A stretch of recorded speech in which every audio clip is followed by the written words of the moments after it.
آج صبح میں نے اسے تفصیل سے بیان کیا، لیکن مجھے مختصراً کہنے دیں کہ جو کچھ بھی ہمیں بیمار کرے، خدا کا کلام ہماری جان کے لیے دوا ہے۔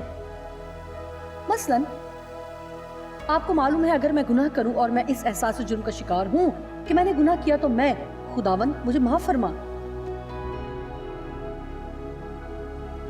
کی ایک اچھی خوراک لے سکتی ہوں۔ میں خدا کے رحم اور شفا کی ایک اچھی خوراک لے کر شفا پا سکتی ہوں۔ اگر کسی دوسرے کے مجھے دکھ پہنچانے کی وجہ سے میں اسے خفا ہوں تو میں تجھے معاف کرتی ہوں کہ ایک اچھی خوراک لے کر مکمل طور پر شفا یاب ہو سکتی ہوں۔ اگر میں حسد سے بیمار ہوں کیونکہ جو میں چاہتی ہوں کسی دوسرے کو وہ مل رہا ہے، تو میں قناعت پسندی کی ایک بہت بڑی خوراک لے سکتی ہوں اور میری جان صحت یاب ہو سکتی ہے۔ لیکن یہاں ایک بات ہے جو ہمیں بیمار کرنے والے تمام مسائل کا جواب ہے، اور وہ کہلاتا ہے خدا پر بھروسہ کرنا اور بھلائی کرنا۔ اگر ایک اچھی سی خوبصورت بڑی بوتل میں یہ دونوں چیزیں آپ کے پاس ہیں تو مجھے پرواہ نہیں کہ آپ کو کیا بیماری ہے، ہمیشہ ٹھیک رہنے کے لیے آپ کو جس چیز کی ضرورت ہے وہ آپ کے پاس موجود ہے۔ یہ توکل کرنے کی ہدایت ہے جو ڈاکٹر یسوع کی طرف سے ہے۔ مریض کا نام ہم سب جو چاہے اسے لے، اور جتنا چاہے لے اور جب تک لینا چاہے لے، جتنی بار دوبارہ لینا چاہے لے سکتے ہیں، لیکن آپ کو محتاط رہنا ہوگا، اس کے مضر اثرات بھی ہیں۔ میرا مطلب ہے جب آپ بھروسہ کرنا شروع کرتے ہیں، واو، آپ میں اطمینان، خوشی، استحکام، اعتماد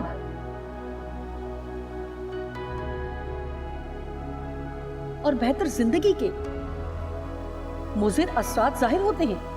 اور پھر اگر آپ اس کو بھلائی کرنے سے ملا دیتے ہیں، دیکھیں کئی مرتبہ ہم یہ سوچتے ہیں لگتا ہے میں خدا پر توکل کرتی ہوں، لیکن جب آپ خدا پر توکل کر رہے ہیں، کیا آپ کسی دوسرے کی زندگی میں اچھے بیج بو رہے ہیں؟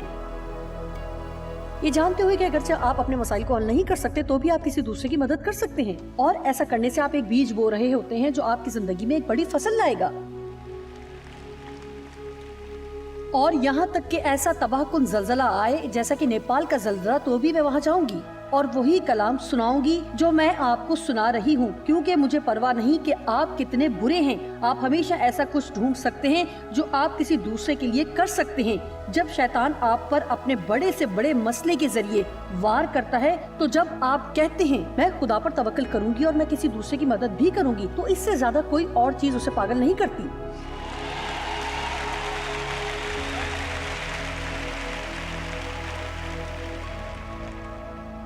اب اس بھلائی کرنے والے معاملے کے بھی مضر اثرات ہیں، اور وہ ہیں انتہائی خوشی اور آسمان پر اجر۔ دیکھا، خدا پر توکل کریں، یہاں کچھ موجود ہے، گولیاں، اور اب ہمیں بھلائی کرنے والی گولیاں بھی مل گئیں۔ آپ جانتے ہیں کہ جو کچھ ہم سمجھ نہیں پاتے، اور جب ہم وہ سمجھنے کی کوشش کرتے ہیں جو صرف خدا جانتا ہے، تو پھر صرف ایک ہی نتیجہ ہو سکتا ہے، اور وہ ہے الجھن و پریشانی۔ اگر آج میں نے اس بات سے شروع کیا ہوتا اور کہتی کہ آپ میں سے کتنے اپنی زندگی میں کسی الجھن کا شکار ہیں، تو مجھے بہت سے ہاتھ دکھائی دیتے۔ لیکن دیکھیے، حقیقت یہ ہے کہ اگر آپ اس بات کو جاننے سے انکار کر دیں تو کبھی بھی الجھن کا شکار نہیں ہوں گے۔ ابھی اور اسی وقت میں آپ کو بتا سکتی ہوں کہ ڈیو ایک ایسے شخص ہے جو کبھی بھی کسی چیز کو جاننے کی کوشش نہیں کرتے۔ وہ ہمیشہ یہ کہتے ہیں کہ خدا کو معلوم ہے، میں اپنی فکر اسے دیتا ہوں اور وہ خود ہی اس کی فکر کرے گا۔ میں یہاں تک پہنچی ہوں اور اس میں مجھے 40 سال لگ گئے ہیں۔ کبھی کبھار مجھے مسئلہ ہوتا ہے، لیکن میری زندگی ٹھیک ہے۔ آپ جانتے ہیں کہ پہلا کرنتھیوں 13ویں باب میں بائبل بتاتی ہے کہ ہم جزوی طور پر جانتے ہیں، کچھ حصوں سے واقف ہیں، لیکن ہم سب کچھ نہیں جانتے، اور یہ ارادہ بھی نہیں رکھتے کہ ہمیں سب کچھ پتا ہو۔ اگر ہمیں سب کچھ معلوم ہوتا تو یہ آپ کو پتا ہے ہمارے لیے اچھا نہیں ہوتا۔ اگر آپ کو ابھی سب کچھ پتا چل جائے کہ آپ کے مستقبل میں کیا ہونے والا ہے، ہم میں سے بہت سے یہ نتیجہ نکال لیں گے اور کہیں گے بھول جاؤ۔ اور اگر آپ یہ جان جائیں کہ خدا آپ کو کیسے استعمال کرے گا یا مستقبل میں کیسے برکت دے گا، تو شاید آپ مغرور ہو جائیں اور سب کچھ برباد ہو جائے۔ اسی لیے خدا وہ چیزیں ظاہر کرتا ہے جو وہ سمجھتا ہے کہ اس وقت ظاہر کرنا درست ہے۔ اور اگر ہم سب کچھ جانتے ہوں گے تو پھر کچھ نہیں ہوگا، توکل کرنے کی ضرورت ہی نہیں ہوگی۔ آپ جانتے ہیں کہ اگر وہ سب کچھ جان جائیں جو خدا جانتا ہے، تو حقیقی معنوں میں وہ آپ کا خدا نہیں ہو سکے گا. ہمیں یہ جان کر مطمئن ہونے کی ضرورت ہے کہ وہ سب کچھ جانتا ہے اور ہمیں سب کچھ جاننے کی ضرورت نہیں ہے. کیا آج رات آپ میں سے کچھ لوگ یہ کہتے ہوئے ایمان کا قدم اٹھائیں گے کہ مجھے سمجھ نہیں آ رہا کہ میری زندگی میں کیا ہو رہا ہے، لیکن میں اسے معلوم کرنے کی کوشش نہیں کروں گی، بلکہ میں خدا پر توکل کروں گی اور بھلائی کے کام کروں گی. بہت خوب. مجھے لگتا ہے کہ بندھن ٹوٹنا شروع ہو گئے ہیں.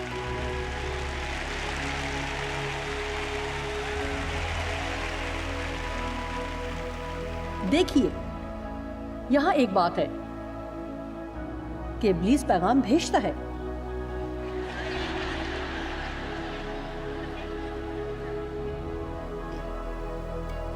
وہ آپ کے کان کے بہت قریب آ کر بیٹھتا ہے. تم کیا کرو گے؟ تم کیا کرو گے؟ اس بات کا کوئی مطلب نہیں بنتا. یہ کیسے ہو گیا؟ اس شخص کو دیکھو، وہ خدا کی خدمت نہیں کر رہا، لیکن دیکھو پھر بھی بابرکت ہے. ذرا مجھے بتا کہ اگر خدا بہت اچھا تو یہ کیسے ہوا؟ اگر خدا تجھ سے اتنی محبت رکھتا ہے تو یہ کیسے ہوا؟ کیا آپ جانتے ہیں کہ میں آپ کو کلام میں سے کیا بتانے والی ہوں؟ کلام میں لکھا ہے کہ یسوع نے ان تمام بری خبروں کو نظر انداز کر دیا جو اس تک پہنچی تھی. آپ جانتے ہیں یہ ممکن ہے کہ میں ابلیس کی آواز سنوں، لیکن ضروری نہیں کہ میں اس کو یقین بھی کروں. ہو سکتا ہے کہ میں اسے سنوں لیکن مجھے اس کے سامنے سر جھکانے کی ضرورت نہیں ہے. اور وہ آپ کے کان میں جو کچھ بھی کہتا ہے آپ کو اس کے جواب میں یہ کہنا ہے کہ نہیں، مجھے یہ جاننے کی ضرورت نہیں ہے. نہیں، میں خدا پر توکل کروں گی اور اچھے کام کروں گی. میں صرف اور صرف خدا پر توکل کروں گی اور اچھے کام کروں گی. میں فقط خدا ہی پر توکل کروں گی اور اچھے کام کروں گی. اور اگر میں یہ کروں گی تو ہمیشہ سبقت لے جاؤں گی. آمین. آپ کو ان تمام چیزوں اور جھوٹ کے بارے میں جو آپ سنتے ہیں اور دشمن آپ کے ذہن میں ڈالتا ہے بہت زیادہ محتاط ہونے کی ضرورت ہے. کیا آپ میں سے ایسا کوئی ہے جو ہمیشہ الجھن میں رہنے سے تھک گیا ہو؟ کیا آپ اپنے سر میں درد کی وجہ سے تھک چکے ہیں کیونکہ آپ بہت بہت بہت زیادہ سوچتے ہیں؟ آپ میں سے بہتوں کے لیے زبردست علاج یہ ہے کہ آپ ان تمام چیزوں کے بارے میں سوچنا چھوڑ دیں جن کے بارے میں آپ ہر وقت بہت زیادہ سوچتے ہیں. تھوڑا گھومیں پھریں اور اپنی زندگی سے لطف اٹھائیں. اگر آپ حقیقت میں ابلیس کو پاگل کرنا چاہتے ہیں تو جب خدا آپ کے مسائل کو حل کر رہا ہے تو اس دوران خدا پر بھروسہ رکھیں، زندگی سے لطف اندوز ہو. کیا آپ نے سنا؟ جس دوران خدا آپ کے مسائل حل کر رہا ہے آپ اپنی زندگی سے لطف اٹھا سکتے ہیں. یہ ہے بھروسہ کرنے کا مطلب. بھروسہ کرنے کا مطلب ہے کہ اب میں دکھی نہیں رہی. بھروسہ کرنے کا مطلب ہے کہ میں چھوڑ رہی ہوں، اب میں وہ کروں گی جو میں کر سکتی ہوں، لیکن میں وہ کام کرنے کی کوشش نہیں کروں گی جو میں نہیں کر سکتی. ہاللیلویا.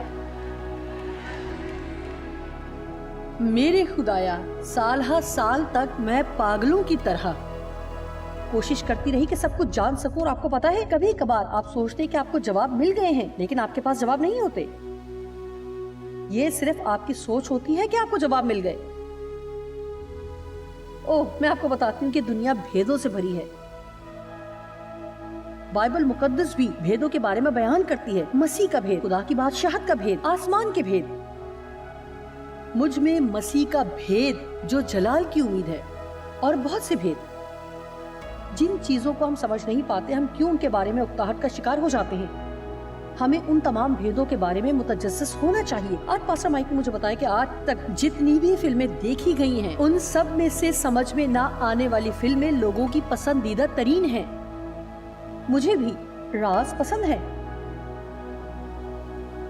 آپ بالکل محو ہو جاتے ہیں. آپ اور قریب سے دیکھنا چاہتے ہیں. لیکن ایسا کیوں ہے کہ جب آپ کے اور خدا کے تعلق میں راز آتے ہیں تو آپ پیچھے ہو جاتے ہیں؟ ہمیں حیران ہونا چاہیے. ہمیں آسمان کے بھیدوں اور الوہیت کے بھیدوں اور تثلیث کے بھیدوں سے حیران ہونا چاہیے. ہمیں ایسا کہنا چاہیے کہ خدایا تو بہت زبردست ہے، کوئی بھی تجھے مکمل طور پر نہیں جان سکتا. یہ راز ہے جو ہم جاننے کی کوشش نہیں کریں گے.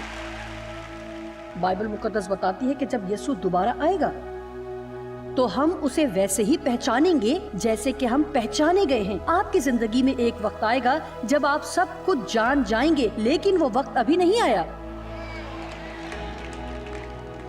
اور اگر آج رات آپ ستمبر 2018 کو کچھ اور نہیں کر رہے تو اس بات کو تسلیم کر لیں کہ آپ ایسی زندگی بسر کرنے والے ہیں جس میں آپ بہت سی چیزوں کے بارے میں نہیں جان پائیں گے، اور اس بارے میں آپ خوش ہو سکتے ہیں اور نہایت سکون میں رہیں گے۔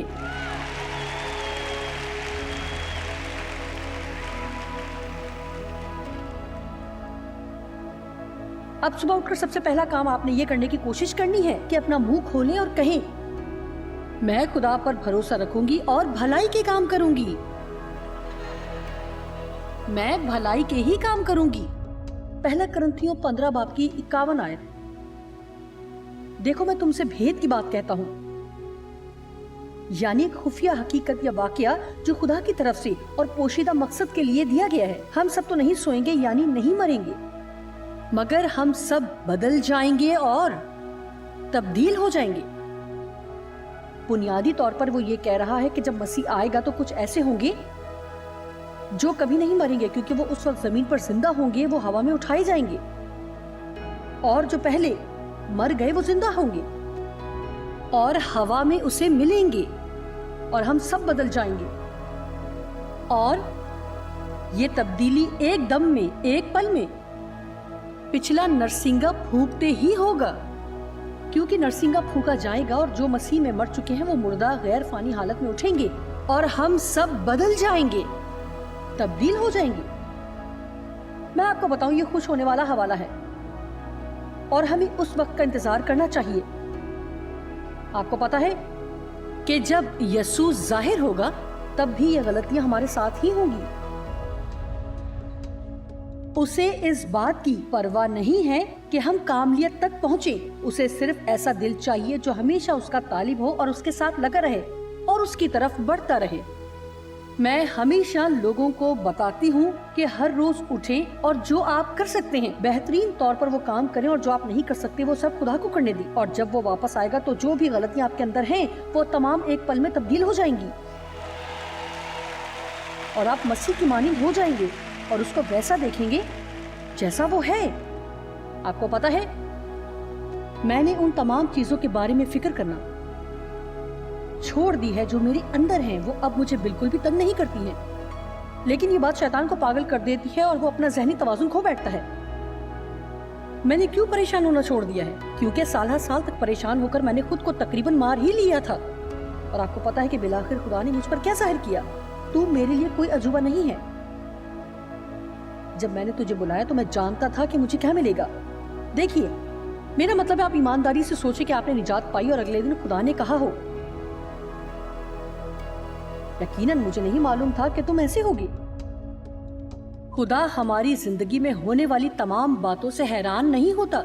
نیپال کے سب مکین زلزلے کے سبب سے حیران ہو گئے، لیکن خدا حیران نہیں تھا۔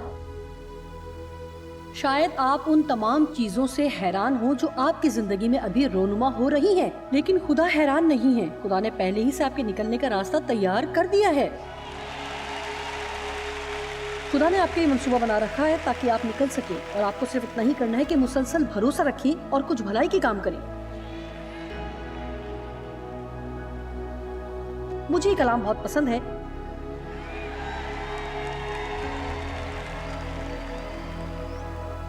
آئیے گہرے بھیدوں پر غور کریں۔ 53ویں آیت پر غور کریں۔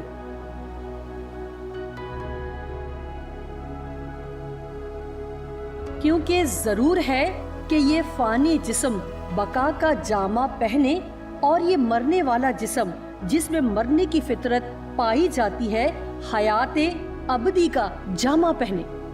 میں یہاں رکوں گی۔ اور جب یہ فانی جسم بقا کا جامہ پہن چکے گا اور یہ مرنے والا جسم حیات ابدی کا جامہ پہن چکے گا تو وہ قول پورا ہوگا جو لکھا ہے کہ موت فتح کا لقمہ ہو گئی۔ اے موت تیری فتح کہاں رہی؟ اے موت تیرا ڈنک کہاں رہا؟ اب سنیں، آپ شاید اس جہان سے کوچ کر جائیں،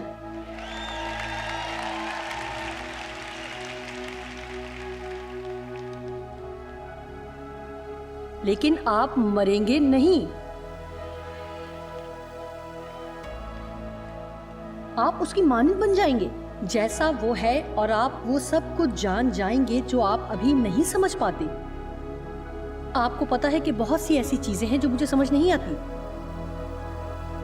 میں کشیش ثقل نہیں جانتی، لیکن میں ابھی اس سے لطف اندوز ہو رہی ہوں۔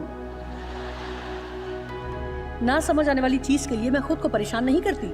میں سانس لینے کے عمل کو مکمل طور پر نہیں سمجھ سکتی، لیکن میں سانس لے رہی ہوں اور لطف اٹھا رہی ہوں۔ میں یہ سمجھ نہیں پاتی کہ کیسے سردیوں میں درخت، گھاس اور پھول بالکل مرجھائے ہوئے دکھائی دیتے ہیں اور پھر موسم بہار میں خوبصورت۔ میں ہر سال ان سے لطف اندوز ہوتی ہوں اور کہتی ہوں کہ اے خدا تو بہت اچھا ہے۔ میں بجلی کو سمجھ نہیں سکتی، لیکن میں اس پر انحصار کرتی ہوں۔ میں نہیں جانتی کہ کس طرح اپنے فون کے ذریعے اپنے بیٹے کو ایک چھوٹا سا پیغام بھیجوں جو ہندوستان میں رہتا ہے اور 5 منٹ کے اندر ہی واپس اس کا جواب بھی موصول ہو جاتا ہے۔ میں بالکل بھی نہیں سمجھ پاتی، لیکن میں ہر روز اسے استعمال کرتی ہوں۔ ہم کیوں یہ سوچتے کہ لازماً ہمیں خدا کے بارے میں سب کچھ ہی جاننا ہے، جو کسی بھی سمجھ سے بالکل باہر ہے۔ مجھے ضرورت نہیں کہ میں اس بات کو جانوں کہ خدا میری زندگی میں کیا کر رہا ہے۔ مجھے صرف خدا پر بھروسہ کرنا ہے کہ وہ اچھا ہے، اور جو کچھ بھی وہ کر رہا ہے بالآخر وہ مجھے پسند آئے گا، چاہے میں اسے ابھی پسند کروں یا نہیں۔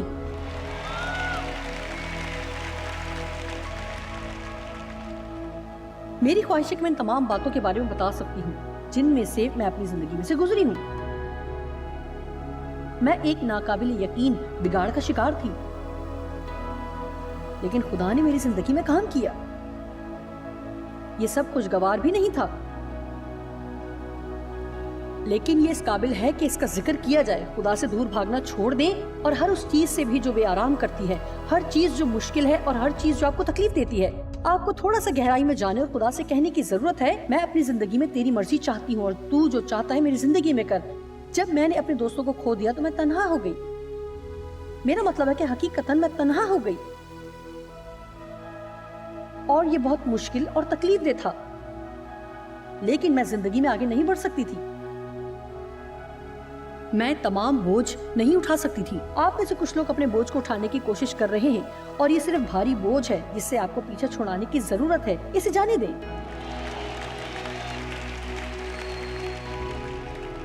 لیکن ہم کیوں انہیں پکڑے رہتے ہیں اور اسے چھوڑتے نہیں؟ کیونکہ کئی مرتبہ ہم اپنی تکلیف کے ساتھ اتنا جذباتی تعلق قائم کر لیتے ہیں کہ ہم اسے چھوڑنا ہی نہیں چاہتے۔ جیسا کہ میں نے پہلے کہا کہ ہم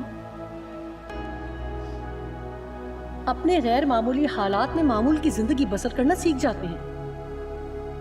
جب میں نے یہ دیکھا تو حقیقتاً اس بات سے مجھے برکت ملی۔ آپ کو پتا ہے کہ زندگی کے آخری لمحات میں آخری بات جو یسوع نے صلیب پر کہی کہ اے باپ میں اپنی روح تیرے ہاتھوں میں سونپتا ہوں، اور یہ کہنے سے پہلے اس نے کہا اے میری خدا تو نے مجھے کیوں چھوڑ دیا؟ یہاں تک کہ یسوع نے اپنی انسانی فطرت میں کہا کیوں؟ میں بھی کہہ سکتی ہوں کیوں، لیکن مجھے الجھن کا شکار ہونے کی ضرورت نہیں۔ خدا اگر تو چاہتا ہے تو مجھ پر ظاہر کر کیوں، اور اگر نہیں تب بھی میں تجھ پر بھروسہ رکھوں گی۔ اور آپ کو پتا ہے کہ ایک اور چیز جو یسوع نے صلیب پر کی، صلیب پر جبکہ وہ اس وقت بدترین تکلیف میں سے گزر رہا تھا تو اس نے صرف خدا پر بھروسہ کیا۔ ہم سب کی تکالیف ملا کر بھی اتنی بھیانک تکلیف نہیں ہوگی جیسی یسوع نے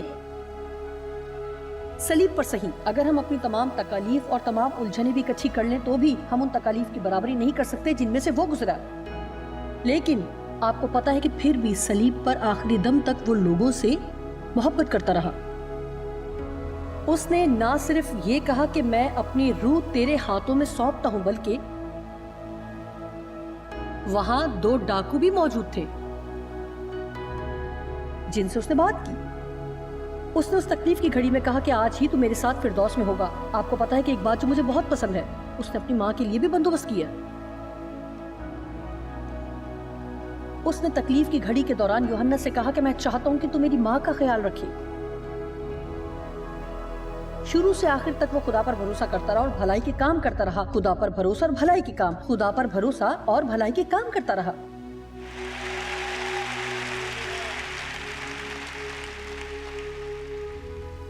جانتے ہیں ہم ان باتوں کے لیے بھی پریشان ہوتے ہیں جو دوسرے ہمارے ساتھ کرتے ہیں،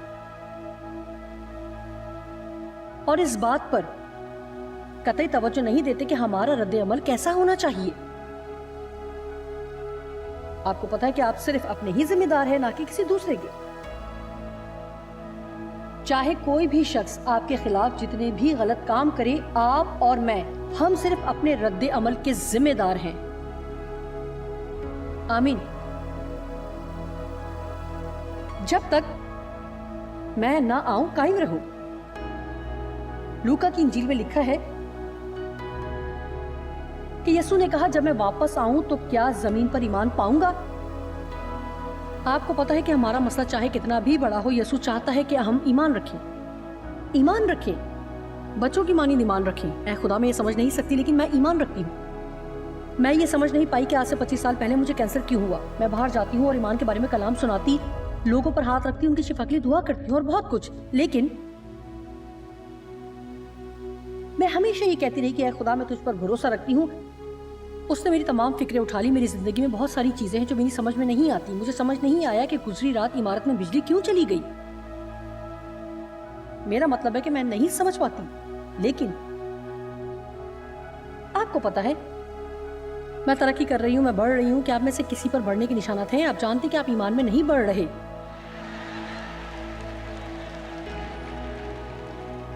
دیکھیں، بچے کی پیدائش پر خواتین کے جسم پر نشانات رہ جاتے ہیں۔ ہمیں ضرورت ہے کہ ہماری زندگی میں روحانی نشانات ضرور آئیں۔ ہمیں بھی کچھ ایسی چیزوں کو جنم دینا ہے۔ آمین۔ یہ واحد وقت ہے جب مردوں کو نشانات پڑتے ہیں۔ خدا ہمیں بڑھاتا ہے۔ آپ میں سے کتنے ہیں جو چند سالوں سے خدا کے ساتھ چل رہے ہیں اور اب آپ کے اندر پہلے سے زیادہ اس پر بھروسہ رکھنے کی صلاحیت ہے؟ آمین۔ کیا زندگی بہتر نظر نہیں آتی جب ہم خدا پر بھروسہ کرتے ہیں؟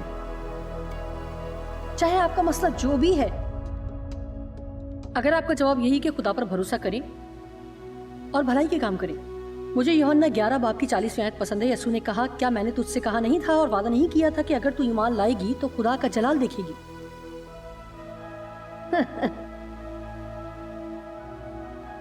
خدا ہم سے کیا چاہتا ہے کہ ہم کریں اور ایمان رکھیں؟ جب میں نے یہ کہا کہ آپ کے ارد گرد چیزیں ہل رہی ہیں تو آپ میں سے بطیروں نے دل برداشتہ ہو کر ہاتھ ہلایا۔ آج رات میں دیکھ سکتی ہوں کہ لوگ تکلیف میں ہیں۔ آپ کو پتا ہے کہ میں جانتی ہوں اور سمجھ سکتی ہوں کہ ہم اپنی تکلیف کے باعث الجھ جاتے ہیں۔ یہ بڑی دلچسپ بات ہے کہ ہم اپنے اچھے اوقات میں نہیں الجھتے۔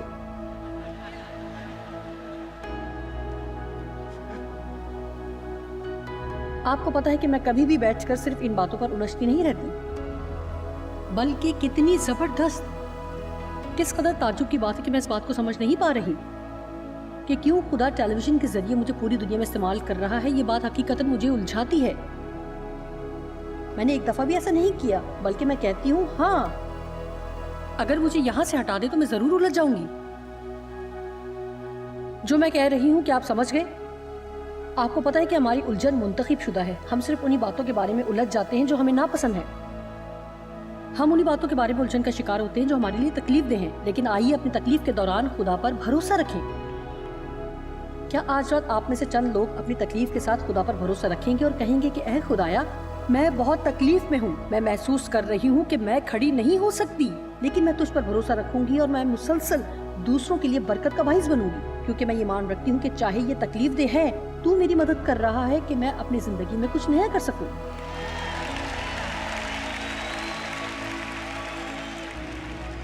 یہ ایک دلچسپ چیز ہے اگر آپ صحیح معنوں میں اس کے بارے میں سوچیں۔ جنم دینے کا عمل ہمیشہ ہی تکلیف دہ ہے۔ حقیقتاً ایسا ہی ہے۔ اگر آپ کسی چیز کو جنم دے رہے ہیں تو درد سے نہ بھاگیں، برداشت کریں اور خدا کو وہ کام کرنے دیں جو وہ آپ کی زندگی میں کرنا چاہتا ہے۔ آمین۔ آپ میں سے چند لوگ اس کلام کو سمجھ رہے ہیں۔ اس کلام کو سمجھنے کے لیے آپ کو تھوڑی گہرائی کی ضرورت ہے۔